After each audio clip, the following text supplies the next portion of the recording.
राधे कृष्ण राधे कृष्ण। राजा दुष्यंत की अद्भुत शक्ति तथा राज्य शासन की क्षमता का वर्णन। जन्मेजय बोले, ब्राह्मण, मैंने आपके मुख से देवता, दानव, राक्षस, गंधर्व तथा अप्सराओं के अंशावतरण का वर्णन अच्छी तरह सुन लिया। विप्रवर, अब इन ब्रह्मर्षियों के समीप आपके द्वारा वर्णित कुरुवंश का वृत्तांत पुनः आदि से सुनना चाहता हूँ।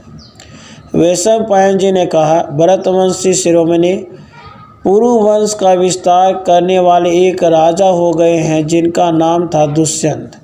वे महान पराक्रमी तथा चारों समुद्रों से घिरी हुई समूची पृथ्वी के पालक थे।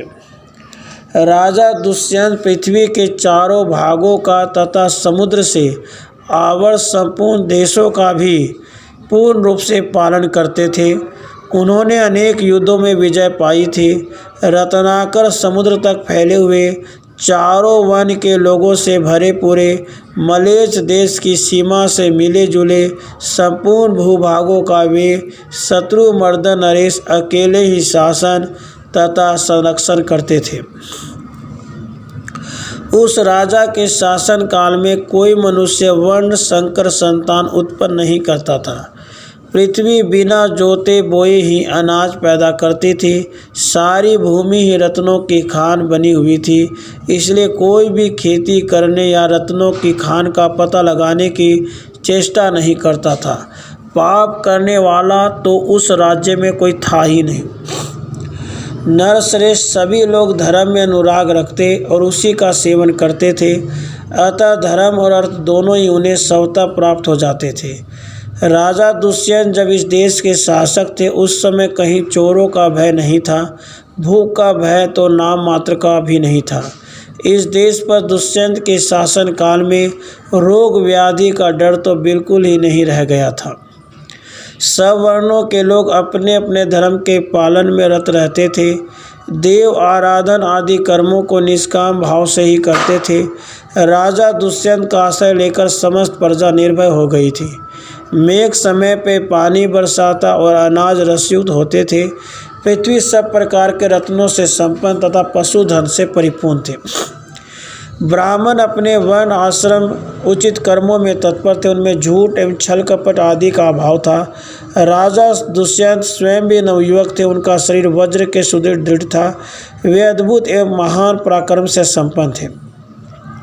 वे अपने दोनों हाथों द्वारा उपवनों और कानों सहित मंदराचल को उठाकर ले जाने की शक्ति रखते थे। गदा युद्ध के प्रक्षेप, विक्षेप, परिक्षेप, अभिक्षेप इन चारों प्रकारों में कुशल तथा संपूर्ण अस्त्र शस्त्रों की विद्या में अति निपुण थे। दूरवर्ती शत्रु पर गदा फेंकना प्रक्षेप कहलाता है। समीपवर्ती शत्रु पर गदा की कोटि से प्रहार करना विक्षेप कहा जाता है। जब शत्रु बहुत हो तो सब और गदा को घुमाते हुए शत्रु पर उसका प्रहार करना परिक्षेप है। गदा के अग्रभाग से मारना अभिक्षेप कहलाता है। घोड़े और हाथी के पीठ पर बैठने की कला में वे अत्यंत प्रवीण थे। बल में वे भगवान विष्णु के समान और तेज में भगवान सूर्य के समान थे। वे समुद्र के समान अशोभ्य और पृथ्वी के समान सहनशील थे। महाराज दुष्यंत का सर्वत्र सम्मान था। उनके नगर तथा राष्ट्र के लोग सदा प्रसन्न रहते थे। वे अत्यंत धर्मयुक्त भावना से सदा प्रसन्न रहने वाली प्रजा का शासन करते थे। इस प्रकार श्री महाभारत आदि पर्व के अंतर्गत संभव पर्व में शकुंतलोपाख्यान विषयक 68वां अध्याय पूरा हुआ। राधे कृष्ण राधे।